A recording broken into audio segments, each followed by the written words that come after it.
All right, welcome to another episode from the Chart Readers. We will be looking at the weed sector, covering Tilray, CGC, MSOS, and high tide on this one.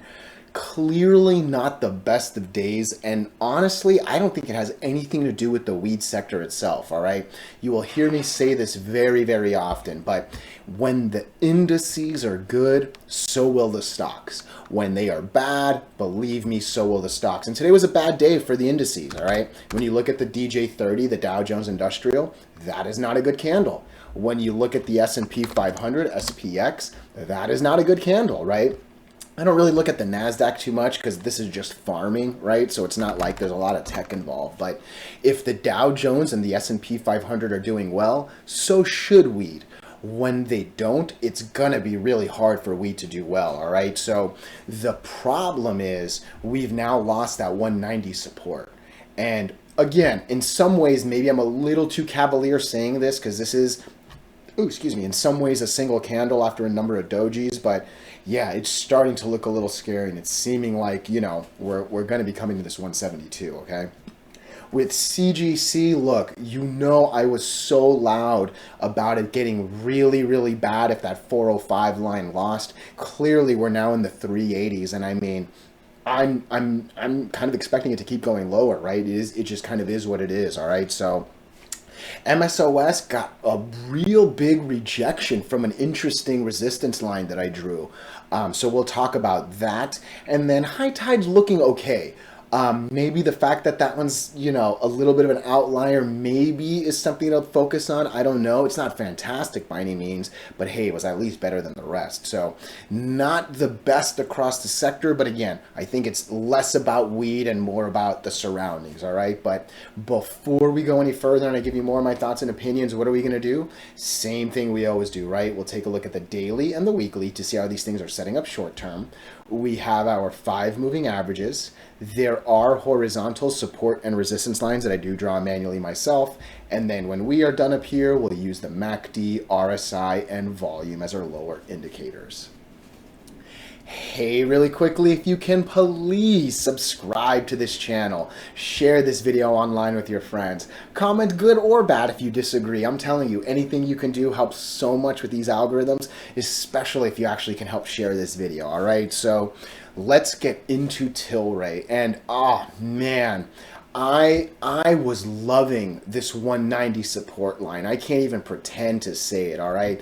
It did such a good job given the fact that we were pretty much under all 5 moving averages for a rather long time, all right? So again, Tilray was looking great. Tilray had some real good technicals. MACD pushing into the positive. RSI staying real healthy. Volume starting to break that 50-day average, right? Things were looking great. All of a sudden, we had a bad earnings reaction, and lo and behold, the reaction tends to linger. And that's unfortunately what happened here, all right? I kept talking about this inability to get over the 8 and the 20, and I mean, that is exactly what's been the story since the earnings, right? You fall under the lines, you can't get over the 8, can't get over the 8, kind of do, but then can't get over the 8, kind of get over, but then the 20 slaps us down, 20 slaps us down, and now bad day today especially, right? So it's been rough. It's been very much earnings reaction reasoned, all right? And for me, the fact that we've continued makes sense, and the fact that things are getting worse is simply because this DJ30, like I started the video with, I know minus 1% seems like absolutely nothing, right? That is a tremendously big number for the Dow Jones. It is. The Dow Jones, the S&P 500, the NASDAQ, those things should be moving decimals a day.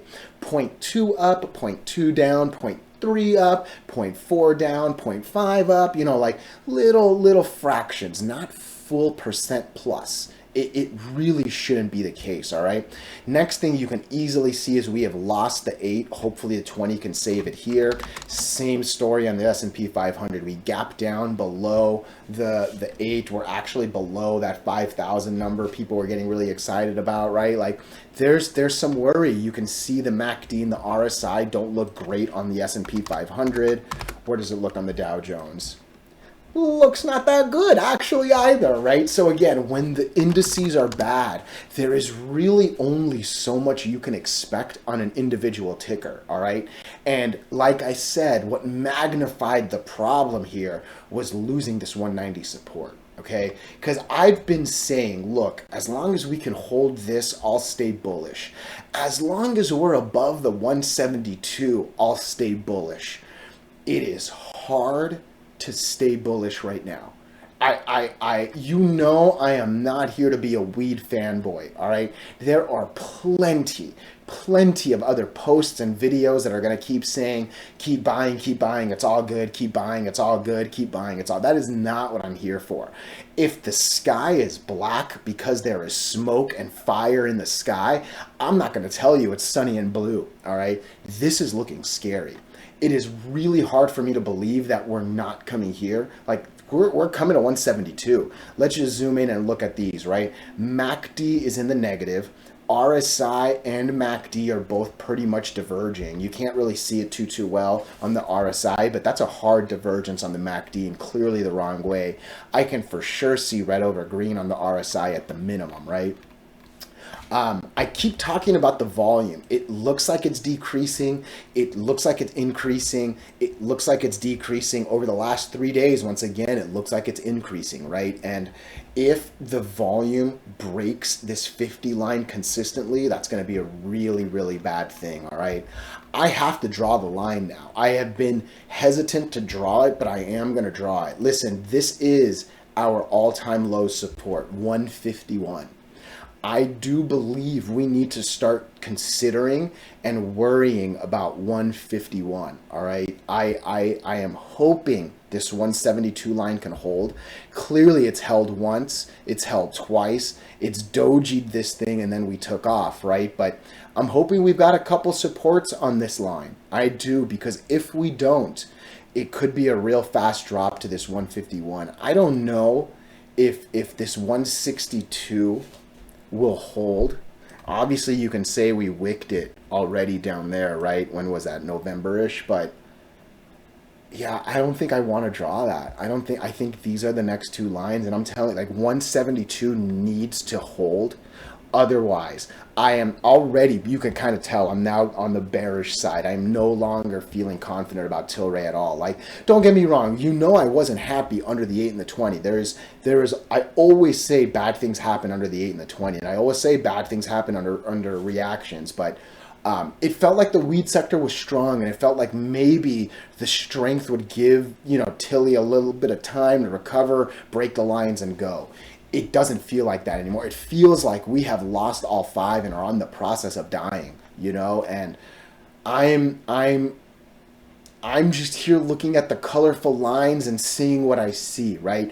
I know people are going to talk about the Germany legalization. I said it on the last video. Nothing will happen until April, all right? There are some votes in February, but nothing is happening until April. It's been a while since I've heard anything about reschedulization, which is a little annoying in all honesty. And I haven't heard very much like political stuff with weed tied to it. Like none of the caucuses or the primaries have had any random like weed headlines, like some candidate says this or that, right? So news hasn't been helping. The charts are no longer helping. The indices are no longer helping. It's hard to think anything other than 172, if not worse, right? So I gotta advise caution. There's nothing else I can do. Look, we're under all of them on the weekly. We're under all of them on the daily, right? Like that is a scary place to be. Again, negative MACD, worrisome RSI. It's been a while, but this thing knows how to get low RSIs. It does. It does. I know it does, right? Like that's an easy one in the late 22s, right? So hopefully we don't go any lower than 17. That kind of seems to be the line looking into from June of 23 onward. That said, going from 40 to teens would be pretty bad and might kind of lead me to think 151 even, all right? We cannot lose 151, otherwise the exact same thing that happens on CGC will happen here, all right? We cannot lose 151. Let me know your thoughts. Let me know your opinions, even if you disagree. Otherwise, that's a decent transition into CGC. All right, look, I've been starting these videos off with it. I'm going to do it again on this one, all right? I know there are a lot of passionate people on CGC. I am not here to hate on any stock. I am not here to wish bad things. I don't do options. I don't short anything, all right? All I know is when an all-time low support is lost, there is nothing to expect but rows of red. I also was saying once this 455 line was lost, this would be nothing. And I mean, I think that echoes it right there, all right? So this is going to be a bad video. And I know no one wants to hear negative things, but to me, I would much rather hear the truth than a fanboy or a fangirl telling me, hey, it's all good, when clearly it's not, all right? All that said, hey, if you can please subscribe and share, oh man, I would appreciate you so much, all right? So let's get into CGC. This 455 line was a beast, a beast. You can see it from mid-December all the way to February. This line held the stock. It held the stock off of a bad earnings reaction. It held the stock off of a 1 for 10 reverse split. This was a powerful, powerful line. When I zoom out, I've been talking about this July to September 23 moment. Like, that was a powerful line because there's nothing else from there, all right?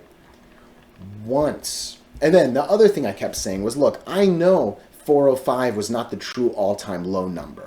I know that there was wicks all the way down here, right? I know that there were green candles even a little bit lower down here.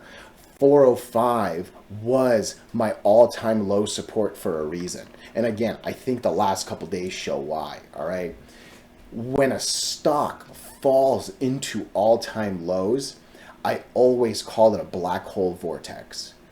All you're going to do is see your money go down and down and down and down the black hole. I always expect 20% loss after 20% loss after 20% loss until for no reason at all the hand of God comes down from heaven to save it.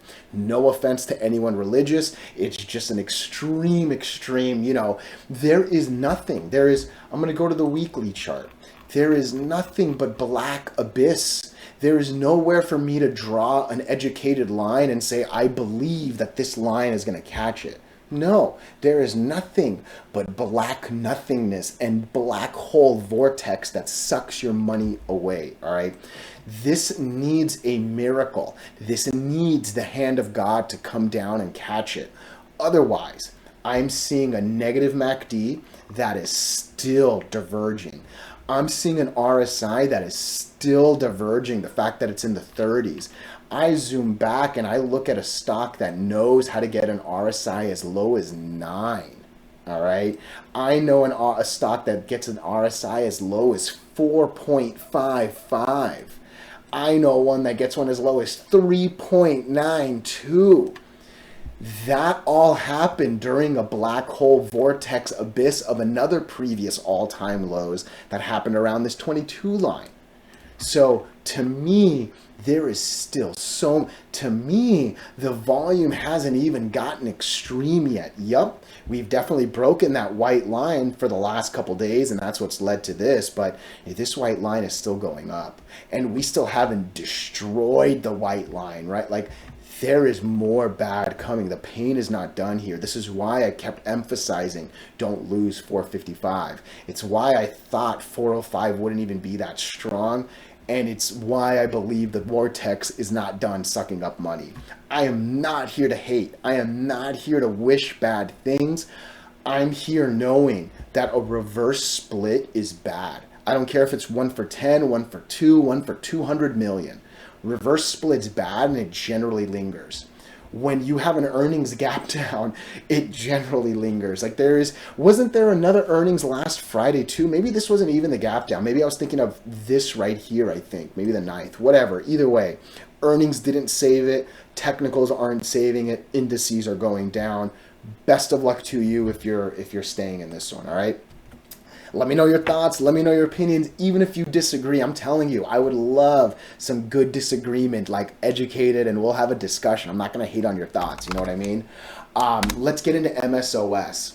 This was interesting. This actually was. Look, I am never here trying to say I draw perfect lines, all right? Like, it was interesting to see this 1051 be what essentially stopped it, all right? Hey, real quick, if you can please subscribe and share, it does wonders with the algorithms. But that was an interesting rejection, and look where it happened, all right?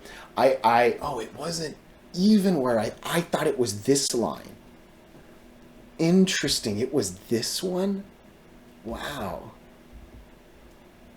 Wow, what was the open on this day? So I'm clicking into July 22nd.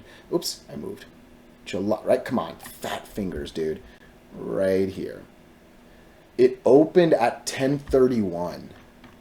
I wonder what this close was. 10:37. No, that wasn't the line. Interesting. All right, either way. So a couple things are jumping out really. Wow, no, not even. No, that was a, oh, no, it wasn't. It was, wow. Okay, so I'm talking to myself as I'm doing this. Okay.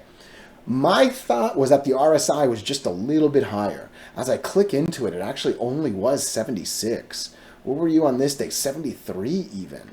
It never actually got to 80 and fluttered.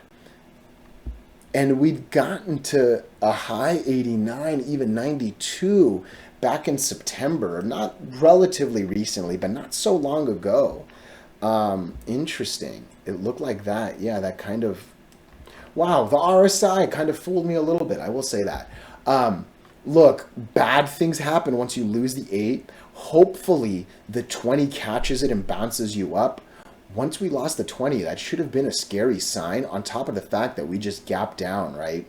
I don't like this MACD and RSI both diverging the wrong way. We want green to be going up from red, not going down in a way, right? So we've had bad volume. We've had a bad rejection on a resistance line. We lost the 8. We lost the 20.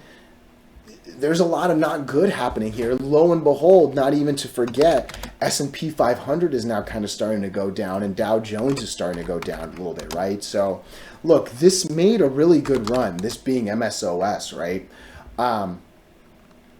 I'm assuming that I don't want to assume, right? That makes a fool out of you and me. These are my two thoughts. Either we're going to rebound and take back over that 908. It's a little hard to assume that. And I feel like this is, oh, wow, no, that's too low. Wow. 833 is not going to hold. Did we wick 844 today? Wow, we went under it. We went 843. Yeah, I really think that we're coming to $8. I think we're going to come down to this 50 moving average. Hopefully the 50 saves it. Otherwise, we might even come down as low as 735.